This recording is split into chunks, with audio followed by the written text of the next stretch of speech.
Hello students. जैसे कि हम लोग डिस्कस कर रहे थे फार्माकोलॉजी फर्स्ट के मोस्ट इम्पोर्टेंट क्वेश्चंस जो आपके एग्ज़ाम में आने वाले हैं, जो फोर्थ सेमेस्टर का एग्ज़ाम कुछ दिनों के बाद होने वाला है, जिसमें एक पेपर है फार्माकोलॉजी फर्स्ट, जिसकी हम लोग मोस्ट इम्पोर्टेंट क्वेश्चन हमने बनाए हैं और उसको क्वेश्चंस विद आंसर हम लोग डिस्कस कर रहे हैं। तो पिछले 2 वीडियोज़ में हमने 2 मार्क्स के क्वेश्चन और 5 मार्क्स के क्वेश्चन आधा डिस्कस कर लिया था और फिर हम लोग अभी कंटिन्यू करेंगे आगे क्वेश्चन नंबर 9 से लेके 15 तक। जैसे कि मैंने आपको पहले बताया था कि हमने 2 मार्क्स के 20 क्वेश्चन बनाए हैं और 5 मार्क्स के 15 क्वेश्चन बनाए हैं और 10 मार्क्स के 7 या 8 क्वेश्चन बनाए हैं। तो यहाँ से आपके ज़्यादातर क्वेश्चन आएंगे आपके एग्ज़ाम में। तो आपसे रिक्वेस्ट है कि एक बार एग्ज़ाम देने से पहले सारे वीडियोस को एटलीस्ट 2 टाइम्स एक बार देख के जाइएगा। और पीडीएफ जो है आपको इस वीडियो के डिस्क्रिप्शन में जो टेलीग्राम चैनल है उसके वहाँ पर लिंक है, उस पर क्लिक करके आप वहाँ पर पीडीएफ ले सकते हैं और पीडीएफ को एक बार ज़रूर पढ़िएगा। तो चलिए आगे हम लोग क्वेश्चन देखते हैं 5 मार्क्स के। हमने क्वेश्चन नंबर 8 तक डिस्कस कर लिया था, describe phases of clinical trials, इसमें हमने डिस्कस कर लिया था। अब हम लोग आगे डिस्कस करेंगे क्वेश्चन नंबर 9। क्वेश्चन नंबर 9 क्या है? Question number 9 is explain the organisation and function of autonomic nervous system. बहुत ही इंपॉर्टेंट क्वेश्चन है ये। ज़्यादातर चांस है कि आपके एग्ज़ाम में आएगा। थोड़ा सा मेरा गला ख़राब है तो आप लोग उसको मैनेज कीजिएगा।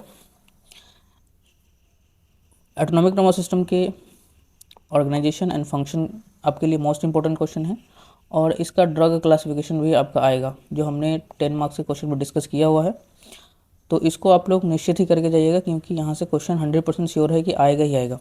तो इसको समझने के लिए आपको बेसिक से समझाते हैं कि what is nervous system, what is autonomic nervous system, then इसका ऑर्गेनाइजेशन क्या है और इसके क्या फंक्शंस है। तो आप इजीली इसको कर पाइएगा, ठीक है? ऐसे समझो। हमारे बॉडी में एक ऐसा सिस्टम होता है जो बॉडी के सारे फंक्शंस को कंट्रोल करता है, कोऑर्डिनेट करता है। जैसे डाइजेस्टिव सिस्टम होगा कि नहीं होगा, हमारे लंग्स रेस्पिरेशन करेगा नहीं करेगा, हार्ट पंप करेगा या नहीं करेगा, हमारी बॉडी मूव करेगी नहीं करेगी, हम रिएक्शन देंगे कि नहीं देंगे, ये सारी चीज़ों को कंट्रोल करेगा हमारा नर्वस सिस्टम।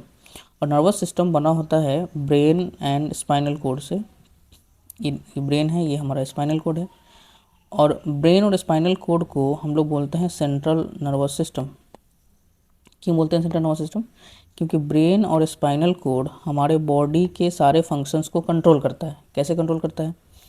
तो ब्रेन से और स्पाइनल कोड से बहुत सारे नर्व्स निकले होते हैं जो बॉडी के अलग अलग ऑर्गन्स के पास, बॉडी के अलग अलग ऑर्गन्स के पास गए होते हैं। कुछ ऐसे नर्व्स होते हैं जो ऑर्गन से सेंट्रल नर्वस सिस्टम की तरफ मैसेज लेके जाता है, जिसको हम लोग सेंसरी नर्व्स बोलते हैं। और कुछ ऐसे नर्व्स होते हैं जो सेंट्रल नर्वस सिस्टम से हमारे ऑर्गन की तरफ मैसेज लेके जाते हैं, जिसको हम लोग मोटर नर्व्स बोलते हैं। ओके, तो ब्रेन और स्पाइनल कोड को हम लोग बोलते हैं सेंट्रल नर्वस सिस्टम। और जो भी नर्व्स जो किसी ऑर्गन की तरफ गए हैं या ऑर्गन की तरफ से आए हैं सेंट्रल नर्वस सिस्टम की तरफ, उसको हम लोग बोलते हैं पेरिफेरल नर्वस सिस्टम, मतलब जो साइड में है, पेरीफेरी में है। ठीक है, central nervous system, peripheral nervous system clear हो गया। अब समझते हैं what is autonomic nervous system, what is sympathetic and what is parasympathetic. जैसे कि हमने आपको बताया, this is brain, this is spinal cord, और ब्रेन और स्पाइनल कोड को मिला के क्या बोलेंगे? Central nervous system. ब्रेन से बहुत सारे नर्व्स निकले होते हैं, स्पाइनल कोड से बहुत सारे नर्व्स निकले होते हैं, बहुत सारे नर्व्स निकले होते हैं। ब्रेन से निकलने वाले नर्व्स को हम लोग बोलते हैं क्रेनियल नर्व्स, और स्पाइनल कोड से निकलने वाले नर्व्स को हम लोग बोलते हैं spinal nerves. Cranial nerves total 12 pairs होते हैं, स्पाइनल नर्व्स टोटल 31 पेयर्स होते हैं। ठीक है, मतलब 31 इधर से 31 इधर से, टोटल 31 पेयर्स ऑफ नर्व्स होते हैं स्पाइनल कोड में। और ब्रेन से 12 इधर से 12 इधर से, मतलब टोटल 12 पेयर ऑफ नर्व्स होते हैं हमारे स्पाइनल कोड में, सॉरी ब्रेन में। अब देखिए, ये ब्रेन है, ये स्पाइनल कोड है। ब्रेन सेंट्रल नर्वस सिस्टम से किसी ऑर्गन की तरफ जो भी नर्व जाएगा, जो उस ऑर्गन को कंट्रोल कर रहा है, वो हमारे जो ऑर्गन्स हैं वो 2 टाइप के होते हैं। एक ऑर्गन्स जिसको हम लोग वॉलेंट्री या अपने इच्छा से मूव आउट करा सकते हैं, हिला डुला सकते हैं, अपनी इच्छा से उसको कंट्रोल कर सकते हैं, उस टाइप के ऑर्गन्स को बोलते हैं वॉलंटरी ऑर्गन्स। मतलब कि एक ऐसा नॉब्स जाएगा जो वॉलंटरी ऑर्गन को कंट्रोल करेगा। और कुछ ऐसे नॉब्स होते हैं जो हमारे बॉडी के ऐसे ऑर्गन्स को कंट्रोल करते हैं जो इनवॉलंटरी है, जैसे लंग्स। आप सांस लेंगे कि नहीं लेंगे ये आप कंट्रोल नहीं कर सकते हैं। आपका हार्ट बीट करेगा या नहीं करेगा आप इसको कंट्रोल नहीं कर सकते हैं। आपका डाइजेस्टिव सिस्टम काम करेगा या नहीं करेगा आप इसको कंट्रोल नहीं कर सकते हैं। तो इस एरिया में जो भी नॉब्स गए होंगे वो हमारे कंट्रोल में नहीं है, मतलब वो इनवॉलंटरी है, वो हमारी इच्छा के अनुरूप काम नहीं कर रहा है। तो जो नर्वस सिस्टम वॉलंटरी मसल्स को या वॉलंटरी ऑर्गन्स को कंट्रोल करता है उसको हम लोग बोलते हैं सोमैटिक नर्वस सिस्टम। और जो नर्वस सिस्टम या जो नर्व्स हमारे ऑटोमेटिक या इनवॉलंटरी एक्शंस को कंट्रोल करता है इसको हम लोग बोलते हैं ऑटोनॉमिक नर्वस सिस्टम। तो अभी तक आपने क्या देखा? अभी तक आपने देखा कि नर्वस सिस्टम दो टाइप्स के हैं। एक है हमारा सेंट्रल नर्वस सिस्टम जिसमें हमारा ब्रेन है और स्पाइनल कॉर्ड है। इससे निकलने वाले नर्व्स को हमने बोला पेरिफेरल नर्वस सिस्टम। और पेरिफेरल नर्वस सिस्टम में दो टाइप्स के नर्व्स निकल रहे हैं, एक हो गया सोमैटिक और एक हो गया ऑटोनॉमिक। अब हम लोग देखेंगे कि what is autonomic nervous system. ये ब्रेन है, ये स्पाइनल कॉर्ड है। इससे निकलने वाले जो नर्व्स हैं, ठीक है, ये मान लो कोई ऑर्गन है, ये मान लो कोई ऑर्गन है। ऑटोनॉमिक नर्वस सिस्टम के जो भी नर्व्स होते हैं ये दोनों ऑटोनॉमिक नर्वस सिस्टम के नर्व्स हैं। ऑटोनॉमिक नर्वस सिस्टम के जो नर्व्स है वो दो टाइप के से फंक्शन करते हैं। एक, सबसे पहले तो ये दो नर्व से मिलकर बना होगा और दो नर्व्स के बीच में जो गैप है इसको हम लोग गैंग्लियन बोलते हैं। और गैंग्लियन से पहले वाला नर्व हो गया प्री गैंग्लियोनिक नर्व और ये हो गया पोस्ट गैंग्लियोनिक नर्व। इसमें भी pre ganglionic, post ganglionic. Difference क्या है कि ऑटोनॉमिक नर्वस सिस्टम में दो टाइप्स के नर्वस सिस्टम हैं।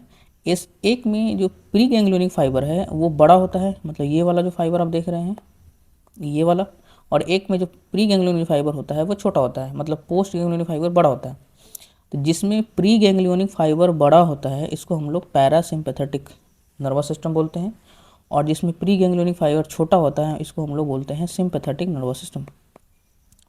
मतलब कि ऑटोनॉमिक नर्वस सिस्टम हमारा दो पार्ट्स में डिवाइड होता है या दो टाइप के सिस्टम से मिलकर काम करता है। एक हो गया पैरासिम्पैथेटिक और एक हो गया सिंपैथेटिक। इजी है। अब हम लोग समझते हैं कि पैरासिम्पैथेटिक और सिंपैथेटिक कहाँ से अराइज होता है, कैसे काम करता है, इसका क्या क्या फंक्शंस है उसको देखेंगे। उसको समझने से पहले आपको समझना होगा सेंट्रल नर्वस सिस्टम, ये ब्रेन है, ये स्पाइनल कॉर्ड है, इससे मिलकर बना है हमारा central nervous system. Spinal cord में अब यहाँ से जो भी नर्व्स निकल रहे हैं ये हमारा क्या है, क्रेनियल नर्व्स हैं, जो टोटल 12 पेयर्स होते हैं। स्पाइनल कॉर्ड में जो नर्व्स हैं उसको हम लोग अलग अलग रीजन में डिवाइड करते हैं। जैसे यहाँ से लेके यहाँ तक टोटल हमारे 8 नर्व्स निकलते हैं जिसको हम लोग बोलते हैं सर्वाइकल। यहाँ से यहाँ तक टोटल 12 निकलते हैं जिसको हम लोग बोलते हैं थोरैसिक। यहाँ से निकलते हैं 5 जिसको हम लोग बोलते हैं लंबर। इसको हम लोग बोलते हैं सैक्रल रीजन जिसमें से 5 नर्व्स निकलते हैं। और लास्ट में 1 निकलता है जिसको हम लोग बोलते हैं कॉक्सिजियल। मतलब टोटल आप देखेंगे तो 31 पेयर ऑफ न्यूरॉन्स हमारे स्पाइनल कॉर्ड से निकल रहे हैं, ठीक है। तो इसमें से ही कुछ ऐसे नर्व्स होंगे जो कुछ ब्रेन का नर्व्स यहाँ से जो 12 पेयर्स निकल रहे हैं वहाँ से, और कुछ जो इस एरिया से मिलके सिंपैथेटिक बनाएंगे, और कुछ इस एरिया से निकल के हमारे पैरासिम्पैथेटिक बनाएंगे। तो कौन कौन सा रीज़न होता है वो देख लीजिए, जो sympathetic and parasympathetic nervous system को क्रिएट कर रहा है, बना रहा है, या हमारे ऑटोनॉमिक नर्वस सिस्टम के नर्व्स वहाँ से निकल रहे हैं। तो this is brain, this is spinal cord, ठीक है। ये वाला रीज़न हमारा आपको पता है सर्वाइकल होता है, ये वाला रीज़न थोरैसिक है, लंबर है, सैक्रल है, कॉक्सिजियल है। तो यहाँ पे जो सिंपैथेटिक नर्वस सिस्टम का जो रीज़न है, कहाँ से सिंपैथेटिक नर्वस सिस्टम के नर्व्स निकल रहे हैं, वो हमारे निकलते हैं थोरैको लंबर एरिया से। मतलब ये थोरैकल वाले एरिया से, और जो लंबर वाले एरिया से जो नर्व्स निकल रहे होंगे वो हमारे सिंपैथेटिक सिस्टम को कंट्रोल कर रहे हैं, ठीक है। तो इसलिए हमने बोला कि इसका जो रीज़न है, इसका जो डिस्ट्रीब्यूशन है वो थोरैको लंबर है सिंपैथेटिक का। और जो पैरासिम्पैथेटिक क्या होता है, कुछ नर्व्स हमारे क्रेनियम से मतलब कि हमारे ब्रेन से निकलते हैं और कुछ सैक्रल रीजन से निकलते हैं, मतलब कि ब्रेन और मतलब क्रेनियम और सैक्रल रीजन से निकल रहे हैं पैरासिम्पैथेटिक सिस्टम, नर्वस सिस्टम, जो हमारे पैरासिम्पैथेटिक एक्टिविटी को कंट्रोल करेंगे। तो इसका जो डिस्ट्रीब्यूशन होगा वो क्रेनियो सैक्रल डिस्ट्रीब्यूशन होगा। ठीक है, तो डिस्ट्रीब्यूशन आपको पता चल गया कि कहाँ से कौन से नॉब्स के डिस्ट्रीब्यूशन होते हैं। सिंपैथेटिक का होता है थोरैकोलंबर, मतलब थोरैसिक एरिया से और लंबर एरिया से नॉब्स निकलेंगे। और पैरासिम्पैथेटिक का मतलब क्रेनियो और सैक्रल रीजन से, मतलब क्रेनियो सैक्रल रीजन से नॉब्स निकलेंगे। अब इसके क्या क्या फंक्शंस हैं उसको एक बार देख लेते हैं। तो उसके फंक्शंस को समझने से पहले आपको हम एक स्टोरी समझाएंगे, what is sympathetic and what is parasympathetic. Let suppose कि कोई बॉडी है, हमारी नॉर्मल बॉडी है, ठीक है, और इसमें आपको पता है कि दो टाइप के नर्वस सिस्टम ऑटोमेटिकली हम एक्टिवेट हैं, एक पैरासिम्पैथेटिक और एक सिंपैथेटिक। सिंपैथेटिक नर्वस सिस्टम को हम लोग फाइट एंड फ्लाइट या इमरजेंसी नर्वस सिस्टम भी बोलते हैं, और पैरासिम्पैथेटिक को हम लोग रेस्ट एंड डाइजेस्ट भी बोलते हैं। तो आप इमेजिन करो कि आप किसी फाइट एंड फ्लाइट या इमरजेंसी कंडीशन में हो, मतलब आप ऐसे कंडीशन में हो जहाँ बहुत बड़े प्रॉब्लम में हो, ठीक है। लेट सपोज कि आपके सामने कोई कुत्ता आ गया है जो आप पे हमला कर रहा है। उस कंडीशन में आपकी बॉडी की सिंपैथेटिक नर्वस सिस्टम एक्टिवेट होगी, और सिंपैथेटिक नर्वस सिस्टम के क्या क्या फंक्शंस होंगे। तो आप एक एक करके खुद ही देख सकते हो कि आपका जो प्यूपिल साइज़ होगा, जो आँख का साइज़ होगा, वो डायलेट हो जाएगा, मतलब आँख चौड़ा हो जाएगा। क्यों? क्योंकि आपको फाइट एंड फ्लाइट सिचुएशन में या डॉग से आपको लड़ने के लिए या भागने के लिए आपको ज़्यादा दूर तक देखना है, तो आपके प्यूपिल का साइज़ बड़ा हो गया रहेगा। स्लाइवरी सिक्रेशन उस समय बॉडी का जो प्राइमरी फंक्शन डाइजेशन पे नहीं रहेगा। प्राइमरी फंक्शन ये रहेगा कि आपको फ्लाइट या फ्लाइट मोड में कराए, आपको एनर्जी ज़्यादा प्रोड्यूस करके दे। तो स्लाइवरी सिक्रेशन उस समय डाउन हो जाएगा, तो आप देखते हैं कि आपका गला सूखने लगता है। डाइजेस्टिव सिस्टम उस समय आपका स्लो हो जाएगा, क्योंकि रेस्ट एंड डाइजेस्ट मोड में आपका बॉडी नहीं है, आपका बॉडी अभी फ्लाइट एंड फाइट मोड में है। हार्ट का एक्टिविटी ऑटोमेटिकली बढ़ जाएगा। क्यों? क्योंकि हार्ट ज़्यादा पंप करेगा, ज़्यादा ब्लड सप्लाई होगा, ज़्यादा एनर्जी प्रोड्यूस होगा। लंग्स आपका डायलेट होना स्टार्ट हो जाएगा, मतलब सांस भी आपकी तेज़ हो जाएगी, ठीक है। आपको जो एनर्जी प्रोडक्शन है बॉडी में वो ज़्यादा होना स्टार्ट हो जाएगा। मतलब इतने सारे फंक्शंस आप देख रहे हैं जो सिंपैथेटिक सिस्टम में, या जब हमारी body fight and flight situation में होती है या इमरजेंसी कंडीशन में होती है, तो इतने सारे जो बॉडी में फंक्शंस है वो होते हैं। और इसी को हम लोग बोलेंगे सिंपैथेटिक नर्वस सिस्टम का फंक्शन। मतलब आइज़ पे क्या फंक्शन हो रहा है, सैलिवरी ग्लैंड पे क्या फंक्शन हो रहा है, इंटेस्टाइन वाले एरिया में क्या फंक्शन हो रहा है, हार्ट पे क्या फंक्शन है, लंग्स पे क्या फंक्शन है, एनर्जी प्रोडक्शन में क्या फंक्शन है। ये सेम वैसा ही पैरासिम्पैथेटिक में, मतलब कि आप रेस्ट में मान लो कहीं बैठे हो, आराम से मूवी देख रहे हो, तो उस कंडीशन में आपके बॉडी में क्या क्या चेंजेज आएगा आप खुद इमेजिन कर सकते हो। तो उस समय क्योंकि आप आराम से बैठे हो तो प्यूपिल साइज़ बिल्कुल छोटा रहेगा, ठीक है। आपने खाना खाया है, रेस्ट कर रहे हैं, तो सलाइवरी सिक्रेशन भी ज़्यादा रहेगा, क्योंकि आपको डाइजेशन करना है। आपका डाइजेस्टिव एरिया प्रॉपर्ली अच्छे से काम कर रहा होगा, ज़्यादा काम कर रहा होगा, क्योंकि आप इमरजेंसी कंडीशन में नहीं है, आपको ज़्यादा सांस लेने की या एनर्जी की ज़रूरत नहीं है। तो हार्ट भी नॉर्मल फंक्शन कर रहा होगा। लंग्स भी आपका नॉर्मल फंक्शन कर रहा होगा, क्योंकि आपको ज़्यादा एनर्जी का रिक्वायरमेंट नहीं है, और एनर्जी प्रोडक्शन भी आपका नॉर्मल हो रहा होगा। तो ये जो भी फंक्शन है वो पैरासिम्पैथेटिक मतलब रेस्ट एंड डाइजेस्ट का फंक्शन है। आई थिंक आपको ये समझ में आ गया होगा कि what is autonomic nervous system, ठीक है। इसको जल्दी से रिकैप कर देते हैं कि जो नर्वस सिस्टम है वो हमारा ब्रेन और स्पाइनल कोड से मिलकर बना है, ठीक है। और ब्रेन और स्पाइनल कोड को मिला के हम लोग सेंट्रल नर्वस सिस्टम बोलते हैं। और ब्रेन और स्पाइनल कोड से जो भी नर्व्स निकलते हैं उसको हम लोग पेरिफेरल नर्वस सिस्टम बोलते हैं। पेरिफेरल नर्वस सिस्टम में दो टाइप के नर्व्स निकल रहे हैं, आपने देखा, एक जो हमारे वॉलंटरी ऑर्गन्स को कंट्रोल कर रहा है, एक हमारे जो इनवॉलंटरी ऑर्गन्स को कंट्रोल कर रहा है। इनवॉलंटरी ऑर्गन्स को कंट्रोल कर रहा है उसको हमने बोला ऑटोनॉमिक नर्वस सिस्टम। और ऑटोनॉमिक नर्वस सिस्टम दो टाइप्स के होते हैं, जिसको हमने बोला सिंपैथेटिक एंड पैरासिम्पैथेटिक। फिर हमने डिस्कस किया कि उसका क्या क्या ओरिजिन है। तो हमने डिस्कस किया कि जो सिंपैथेटिक नर्वस सिस्टम है उसका थोरैकोलंबर रीजन होता है, ठीक है, और वो फाइट एंड फ्लाइट सिचुएशन के लिए होते हैं। पैरासिम्पैथेटिक का हमारा क्रेनियो सैक्रल रीजन में होता है, जहाँ पे क्रेनियम और सैक्रल रीजन के जो नर्व्स होते हैं वो फंक्शन करते हैं पैरासिम्पैथेटिक एक्टिविटी को, ठीक है। अब जो फंक्शन है वो आप यहाँ पे देख सकते हैं। तो फंक्शन क्या क्या है, तो हार्ट पे आपको पता है कि सिंपैथेटिक मतलब कि आप यहाँ पे फाइट एंड फ्लाइट मोड लिख सकते हैं या इमरजेंसी लिख सकते हैं, और यहाँ पे आपको रेस्ट लिखना है। तो रेस्ट मोड में और फ्लाइट मोड में आपको क्या क्या, या इमरजेंसी मोड में, हार्ट में ऑब्वियस सी बात है कि आप इमरजेंसी में रहिएगा तो हार्ट का जो रेट है या फोर्स ऑफ कंट्रैक्शन है या हार्ट का एक्टिविटी बढ़ जाएगा, यहाँ पे घट जाएगा। ब्लड वेसल्स यहाँ पे पतले हो जाएंगे क्योंकि बीपी ज़्यादा बढ़ाना है, यहाँ पे डायलेट हो जाएगा। ब्रोंकी यहाँ पे डायलेट होगा क्योंकि ज़्यादा सांस लेना है, ब्रोंकी यहाँ पे कंस्ट्रिक्ट हो जाएगा। पीपल यहाँ पे डायलेट हो जाएगा सिंपैथेटिक में क्योंकि हमको ज़्यादा दूर तक देखना है, और यहाँ पे कॉन्स्ट्रिक्ट हो जाएगा। स्लाइवरी यहाँ पे डिक्रीज हो जाएगा क्योंकि आप इमरजेंसी में है तो स्लाइवा का कोई काम नहीं है, गला सूखना स्टार्ट हो जाएगा, यहाँ पे इंक्रीज हो जाएगा। जीआईटी एक्टिविटी, क्योंकि आप इमरजेंसी में है तो आपका बॉडी का जो मेन मोटो उस समय खाना पचाना नहीं रहेगा, आपकी बॉडी को बचाना रहेगा, तो डाइजेस्टिव एरिया कम हो जाता है, कम काम करना स्टार्ट करता है और यहाँ पे ज़्यादा हो जाएगा।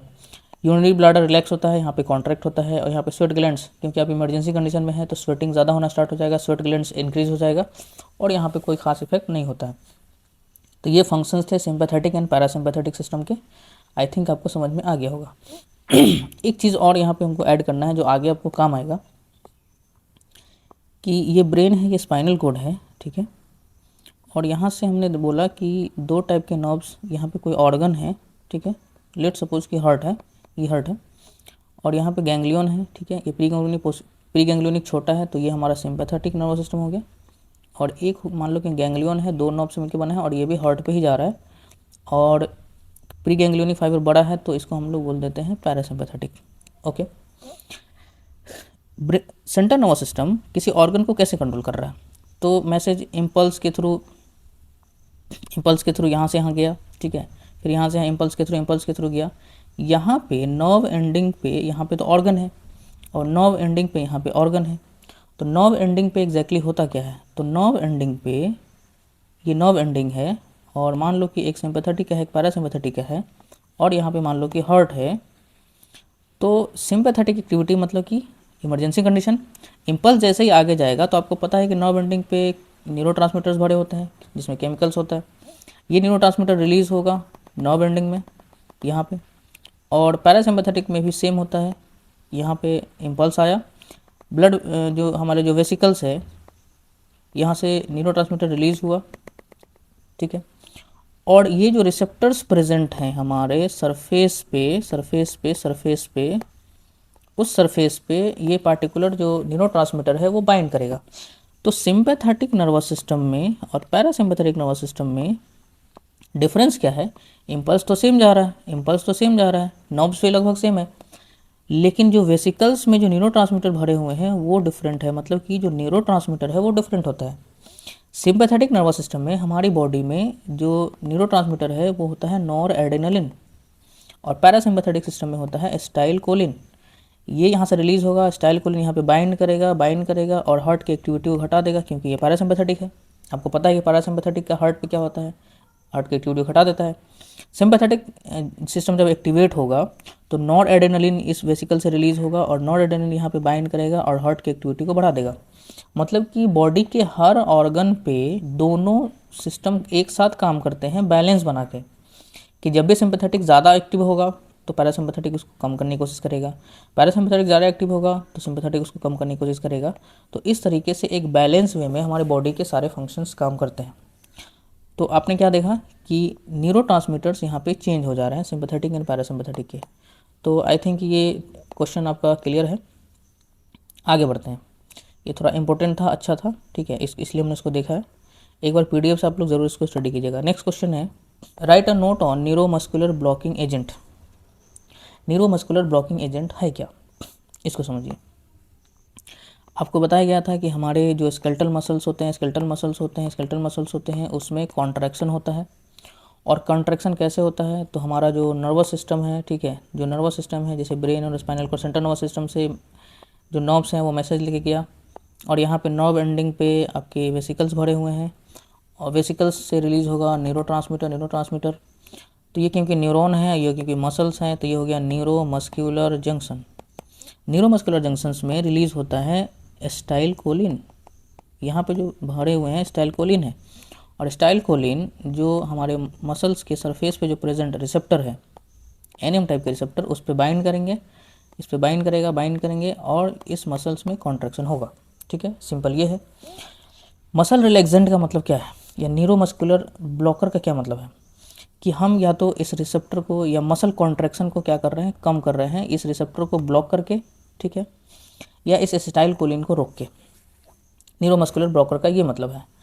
तो इसमें हम लोग ड्रग्स दो टाइप से लेते हैं। ड्रग्स दो टाइप से कैसे लेते हैं, तो एक तो ड्रग लेते हैं हम लोग कि जैसे मान लो ये सरफेस हमारे मसल्स के सरफेस पे रिसेप्टर है, तो हम लोग एक ड्रग ऐसा लेते हैं जो इस रिसेप्टर को ही ब्लॉक कर दे, मतलब एसिटाइलकोलिन को, यहाँ से जो एसिटाइलकोलिन रिलीज़ होगा उस एसिटाइलकोलिन को यहाँ पे बाइंड ही नहीं होने दे। और दूसरा एक तरीका अपनाते हैं कि जैसे मान लो ये रिसेप्टर है, तो कोई ऐसा ड्रग लेते हैं जो रिसेप्टर पे जाके बाइंड करे और बाइंड करके ही रह जाए, मतलब बहुत ज़्यादा देर तक बाइंड किया हुआ रह जाए। जनरली क्या होता है कि ये रिसेप्टर है, यहाँ पे कोई एसिटाइलकोलिन बाइंड हुआ, ठीक है, और ये कॉन्ट्रैक्शन हुआ, फिर एसिटाइलकोलिन यहाँ से अनबाइंड होकर वापस यहाँ पे चला जाता है, फिर दोबारा से कोई एसिटाइलकोलिन इसको एक्टिवेट करता है, फिर ये वापस चला गया, दोबारा से एक्टिवेट किया, फिर वापस चला गया। लेकिन जो ड्रग हम लोग ले रहे हैं एक टाइप का, वो क्या कर रहा है कि रिसेप्टर पे बाइंड हो रहा है और वो रिसेप्टर पे बैठा रह जाता है बहुत देर तक, मतलब यहाँ से खाली ही नहीं होगा। जब खाली नहीं होगा तो एसिटाइलकोलिन के बाइंड करने की जगह ही नहीं होगी, तो मसल का कॉन्ट्रैक्शन ही नहीं होगा, मसल रिलैक्स रहेगा। तो एक ये तरीका है, एक इस मैकेनिज्म से काम होता है।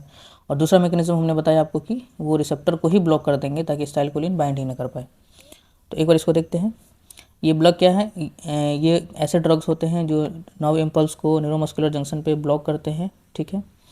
और इसका जो क्लासिफिकेशन है, उसके दो टाइप के ड्रग्स होते हैं। एक होते हैं डीपोलराइजिंग न्यूरोमस्कुलर्स, ये क्या करते हैं, रिसेप्टर पे जाके बाइंड हो जाते हैं और बाइंड होने के बाद कंटिन्यूसली बाइंड ही रहते हैं, वहाँ से हटते ही नहीं है, और इसलिए यहाँ पे कंटिन्यूसली बाइंड रहेगा और ये कंट्रैक्शन मतलब उस रिसेप्टर को ऑक्युपाइड करके रखेगा जिससे रिलैक्सेशन रहेगा, ठीक है।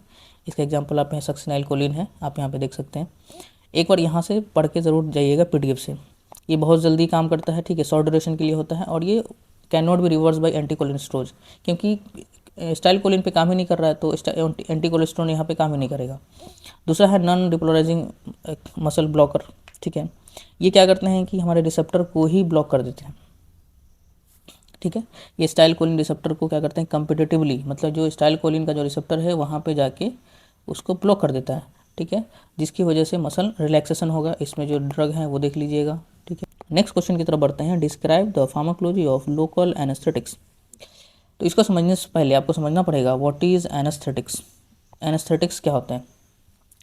तो एनेस्थेटिक्स होते हैं कि जैसे आप समझ लो कि आपका ये नर्वस सिस्टम है, ब्रेन और स्पाइनल कोड, और यहाँ पे मान लो कोई ऑर्गन है और यहाँ से कोई नर्व्स मैसेज लेके जा रहा है, यहाँ से कोई नर्व्स इसको मैसेज लेके जा रहा है।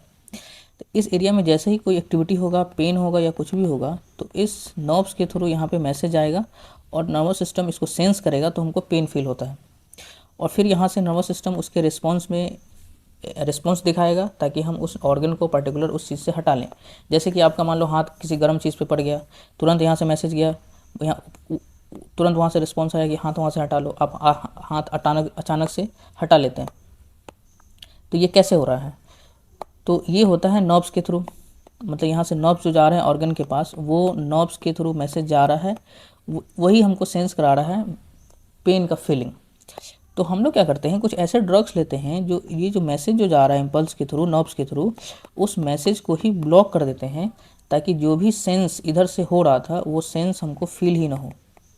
मतलब कि हम लोग डिसेंसिटाइज करते हैं, सेंसेशन को ख़त्म करते हैं, ठीक है, अपनी बॉडी में, जिसको हम लोग बोलते हैं एनेस्थेटिक्स। और सेंसेशन दो जगह पे ख़त्म कर सकते हैं, दो तरीके से। एक किसी बॉडी के पार्टिकुलर ऑर्गन में, जैसे हाथ में, पैर में, या किसी लोकल एरिया में, तो उसको हम लोग बोलते हैं लोकल एनेस्थेटिक्स।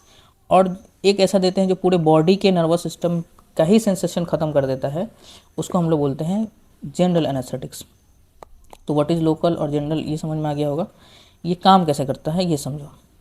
इसके लिए आपको समझना पड़ेगा कि नर्व्स में इम्पल्स का जनरेशन कैसे होता है। तो लेट सपोज कि ये नर्व्स है, ठीक है। नर्व्स हमारा जनरली जैसे नॉर्मल अवस्था में इंट्रासेलुलर नर्व्स में बाहर के कंपैरिजन में स्लाइटली निगेटिव माहौल होता है। मतलब अभी आप क्या देख रहे हैं कि अंदर निगेटिव माहौल है, बाहर में पॉजिटिव माहौल है। इस कंडीशन को हम लोग बोलते हैं पोलराइजेशन। मतलब अभी इस कंडीशन में पोलराइज्ड अवस्था में जो नर्व है वो काम नहीं कर रहा है, इम्पल्स ट्रांसमिशन नहीं कर रहा है।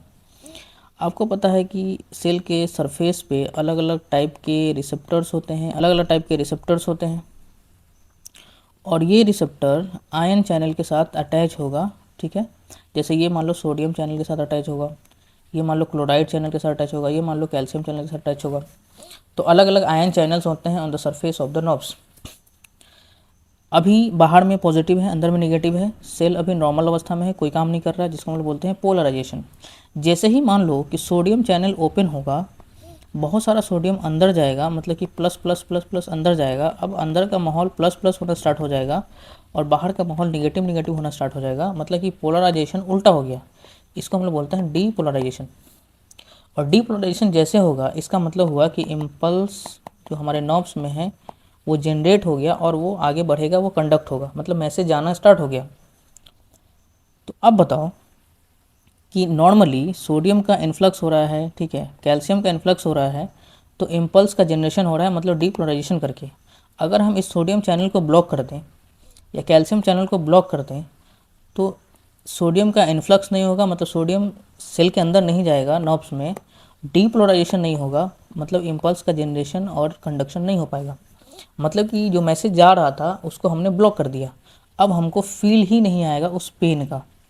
तो इस तरीके से हम लोग एनेस्थीसिया में जो नर्व्स के जो इम्पल्स हैं उसको ब्लॉक करके पेन के सेंसेशन को ख़त्म करते हैं। ये क्या है, देखिए, लोकल एनेस्थेटिक्स एजेंट होते हैं जो रिवर्सिबल लॉस ऑफ सेंसेशन करते हैं लोकल एरिया में, ठीक है। ये दो टाइप्स के क्लासिफिकेशन में होते हैं, एक होता है एस्टर लिंक्ड ड्रग होता है, एक अमाइड लिंक ड्रग होता है। एस्टर लिंक ड्रग जैसे कोकेन, प्रोकेन हो गया, बेंजोकेन हो गया, ठीक है, ये मतलब थोड़े देर के लिए काम करता है और एलर्जिक भी होता है। अमाइड लिंक में जैसे लिडोकेन हो गया, बाइप्यूवेकेन हो गया, पाइलोकार्पिन हो गया। तो ये ऐसे ड्रग्स हैं जो लॉन्गर एक्टिंग होते हैं, मोस्ट स्टेबल होते हैं। इसका मैकेनिज्म क्या है, ये जो सोडियम आयन चैनल्स होते हैं उसके इन्फ्लक्स को ब्लॉक कर देता है, जिससे कि डीपोलराइजेशन नहीं होगा, इम्पल्स का कंडक्शन जनरेशन नहीं होगा, और जिससे जो सेंसरी है वो हमको फील ही नहीं होगा। ठीक। अगला जो क्वेश्चन है, write a note on drug use in myasthenia gravis. तो माइस्थेनिया ग्रेविस क्या होता है, आपको हमने बताया भी था कि न्यूरोमस्कुलर जंक्शन में, मतलब ये न्यूरॉन है और ये हमारे मसल्स हैं। न्यूरोमस्कुलर जंक्शन में यहाँ पे रिसेप्टर होता है मसल्स के ऊपर, ठीक है। और रिसेप्टर कौन है, तो आपको बताए थे एनएम टाइप के रिसेप्टर्स होते हैं, और यहाँ पे वेसिकल्स भरे हैं। इम्पल्स का ट्रांसमिशन जैसे ही होगा, इम्पल्स हमारे नर्व एंडिंग पे आएगा, नर्व एंडिंग से स्टाइलकोलिन रिलीज होगा। आपको पता है न्यूरोट्रांसमीटर यहाँ पे स्टाइलकोलिन होता है। स्टाइलकोलिन यहाँ पे बाइंड करेगा और इस मसल्स में कॉन्ट्रैक्शन होगा। तो ये नॉर्मल फंक्शन है हमारी बॉडी का। समटाइम्स क्या होता है कि हमारी बॉडी में हमारा इम्यून सिस्टम ज़्यादा एक्टिव हो जाता है और इम्यून सिस्टम हमारे इस रिसेप्टर को, एनएम टाइप के रिसेप्टर को ही फॉरेन पार्टिकल समझना स्टार्ट कर देता है और हमारा इम्यून सिस्टम इसको डिस्ट्रॉय करने लगता है रिसेप्टर को। अगर रिसेप्टर डिस्ट्रॉय हो जाएगा तो स्टाइलकोलिन बाइंड ही नहीं करेगा, और बाइंड नहीं करेगा तो मसल में कॉन्ट्रैक्शन ही नहीं होगा, और इसी कंडीशन को हम लोग बोलते हैं माइस्थेनिया ग्रेविस। अब इसमें ड्रग आप लोग क्या क्या ले सकते हैं माइस्थेनिया ग्रेविस में, तो एक ऐसा ड्रग लेंगे जो इम्यून सिस्टम को क्या करे, सप्रेस करे, जो जो हमारे रिसेप्टर्स को क्या कर रहे हैं, डिस्ट्रॉय कर रहे हैं, ठीक है। कुछ ऐसे ड्रग्स हम लोग लेते हैं, जैसे उसका मैकेनिज्म क्या है आप ऐसे समझो कि जैसे मान लो यहाँ से स्टाइलकोलिन रिलीज़ हो रहा है, ठीक है, और सामने यहाँ पे रिसेप्टर पे बाइंड किया, स्टाइलकोलिन बाइंड किया, कॉन्ट्रैक्शन किया, और फिर स्टाइलकोलिन अनबाइंड होके वापस से यहाँ पे चले जाते हैं वेसिकल्स में, ठीक है, ट्रांसपोर्टर के थ्रू। कुछ यहाँ पे केमिकल्स होते हैं या एंजाइम्स होते हैं, जैसे कि कोलिन एस्टरेज। ये कोलिन एस्टरेज इस स्टाइल कोलिन को डिस्ट्रॉय कर देता है, मतलब कि स्टाइल कोलिन को डिस्ट्रॉय कर दे रहा है। तो हम लोग क्या करते हैं, कुछ ऐसे ड्रग्स लेते हैं जो जो स्टाइल कोलिन को डिस्ट्रॉय करने वाला जो एंजाइम है उसके अगेंस्ट में, एंटी कोलिन एस्टरेज। अब क्या होगा कि स्टाइल कोलिन वहाँ पे आएगा, ये एंजाइम ब्लॉक्ड है, स्टाइल कोलिन सेफ है, ठीक है, वापस से यहाँ से रिएप्टेक होकर चला जाएगा या वापस से बाइंड होके इस मसल्स को क्या करेगा, कॉन्ट्रैक्ट करवाएगा। तो इस टाइप से हम लोग दो ड्रग्स लेते हैं। एक बार इसको पढ़ते हैं।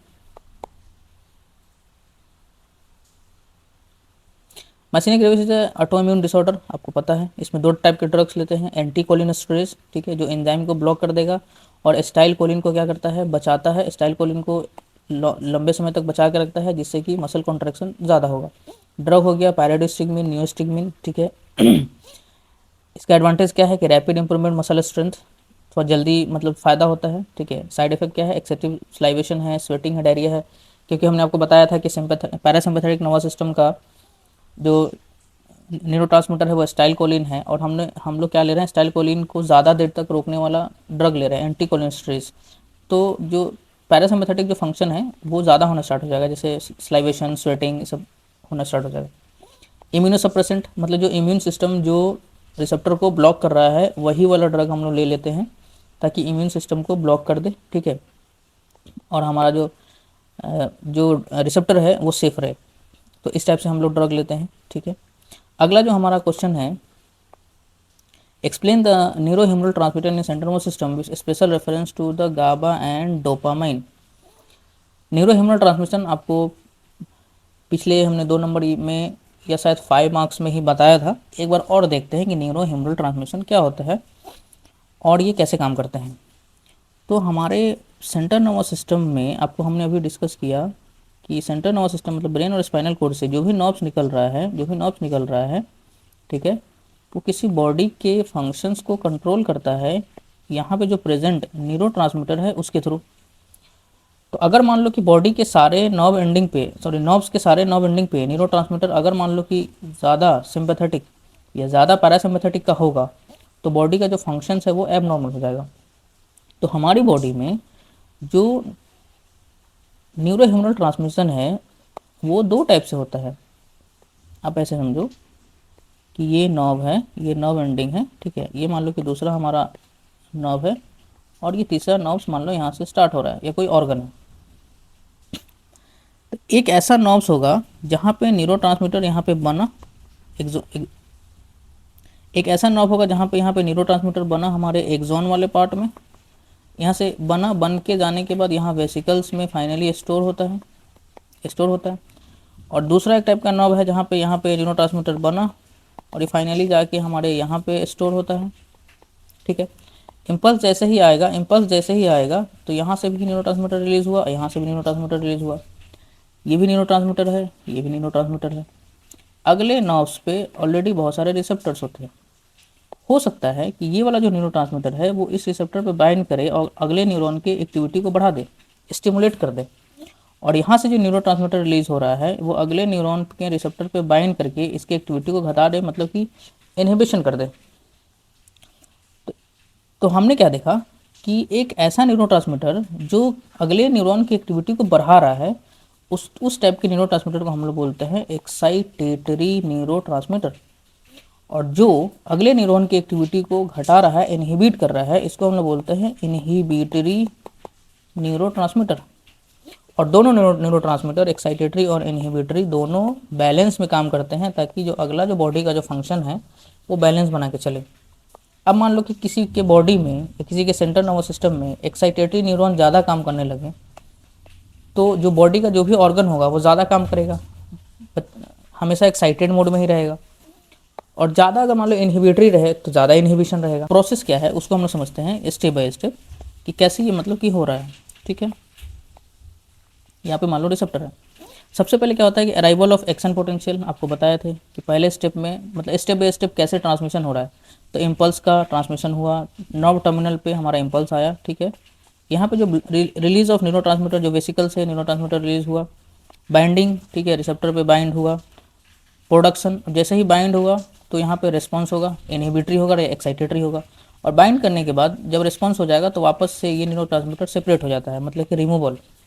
तो इस तरीके से स्टेप बाय स्टेप हमारा जो न्यूरोह्यूमरल ट्रांसमिशन है वो काम करता है।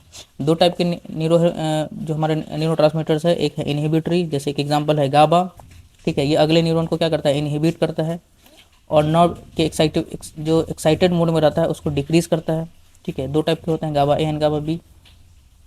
ये हमारे बॉडी को काम रखने में, रिलैक्स रखने में, एंजाइटी, सीजर, मसल स्टोन में ये काम आते हैं। दूसरे टाइप के जो न्यूरोट्रांसमीटर है वो हमारा है एक्साइटेटरी, जैसे डोपामाइन हमेशा बॉडी को एक्साइटेड मोड में रखने का काम करता है, ये वॉलंटरी एक्शन को कंट्रोल करता है, ठीक है। और इसकी वजह से जो बॉडी है ये हमारे मूवमेंट को, इमोशन को, रिवॉर्ड को, मोटिवेशन को कंट्रोल करता है ये न्यूरोट्रांसमीटर।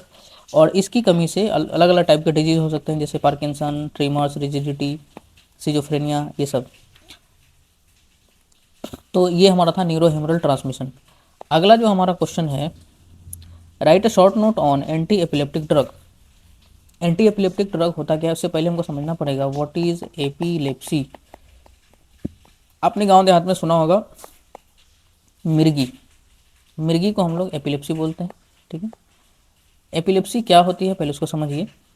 ब्रेन में, हमारे सेंट्रल नर्वस सिस्टम में, ब्रेन और स्पाइनल कॉर्ड में अलग अलग नर्व्स यहाँ से निकल रहे हैं, आपको ऑलरेडी पता है।